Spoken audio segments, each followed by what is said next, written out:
Welcome to my channel tech set for you. आज हम बात करेंगे वेक्टर का यूज़ कैसे करते हैं सी प्लस प्लस के अंदर। तो सबसे पहले हम लोग एक प्रोग्राम बनाते हैं एरे के ऊपर। तो इसके अंदर सबसे पहले हम लोग क्या एक स्ट्रिंग लेते हैं। एक स्ट्रिंग के अंदर हम लोग एक एरे की लेंथ डिसाइड करते हैं, 3 उसकी लेंथ लेते हैं और उसके अंदर कुछ वैल्यू प्रिंट करवाते हैं कि सपोज़ कर उसके अंदर 3 नाम कुछ भी ले लेते हैं हम, ABC, और दूसरा नाम ले लेते हैं MNO, और तीसरा नाम ले लेते हैं PQR ले लेते हैं। ये 3 नाम का मैंने एक एरे ले लिया है, ठीक है। अब मुझे क्या करना है कि इसको मेरे को क्या करना है, प्रिंट कराना है। मैं इसकी सारी वैल्यू को 1 बाय 1 प्रोसेस करना चाहता हूँ। तो उसके लिए मुझे क्या करना पड़ेगा, मैंने एक फॉर लूप का यूज़ कर लिया, ठीक है।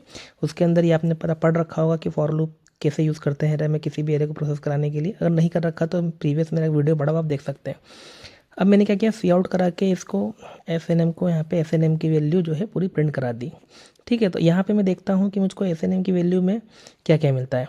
तो मैं जैसे इस प्रोग्राम को रन करता हूँ तो मुझे मिलता है ABC MNO PQR, मतलब जितनी भी एरे की वैल्यू है मुझे इस फॉर लूप ने रिटर्न कर दी। अब मैं चाहता हूँ कि इस एरे के अंदर एक वैल्यू और एडिशन, पीछे एक वैल्यू और इसके अंदर ऐड करूँ, ठीक है। तो मेरे पास 0 1 2 3 3 इंडेक्स तो हैं। तो मैं क्या करता हूँ कि 0 1 2 दो इसमें 3 इंडेक्स है और तीसरे नंबर पे क्या है, मैं प्रिंट कराना चाहता हूँ एक वैल्यू और XYZ, ठीक है।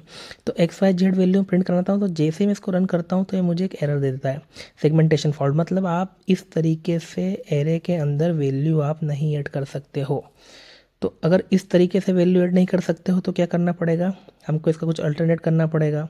तो सबसे पहले हम समझते हैं कि ये एक्चुअली ये हो कैसे रहा है।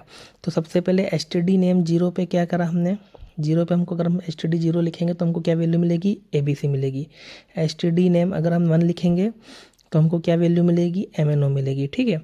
देन std नेम 2 लिखेंगे तो हमको मिलेगी PQR। और std नेम 3 पे हम लोग क्या कराना चाह रहे थे, XYZ इंटर कराना चाह रहे थे।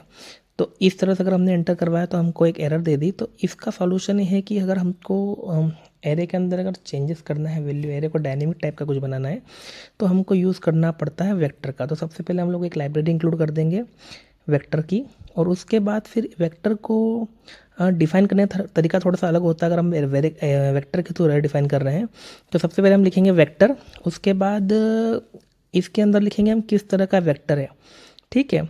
तो इस साइन के अंदर हमने स्ट्रिंग टाइप का हमको वेक्टर चाहिए तो हमने इसके अंदर क्या लिख दिया, स्ट्रिंग लिख दिया। उसके बाद एरे का नाम, अब एरे के नाम के बाद यहाँ पे स्क्वायर ब्रैकेट नहीं आएगा, सीधे सीधे उसकी जो भी वैल्यू है आप उसको असाइन कर सकते हैं, ठीक है।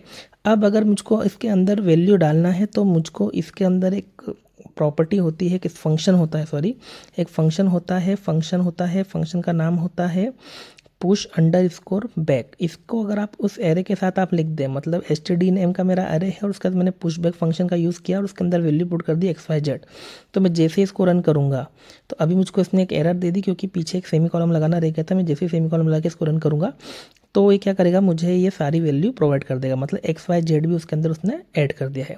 तो इस तरीके से आप क्या कर सकते हैं, अगर किसी भी एरे को आपको अगर उसमें कुछ एक्स्ट्रा वैल्यू ऐड करनी है तो आप वेक्टर का यूज़ करके इस प्रोग्राम को रन कर सकते हैं।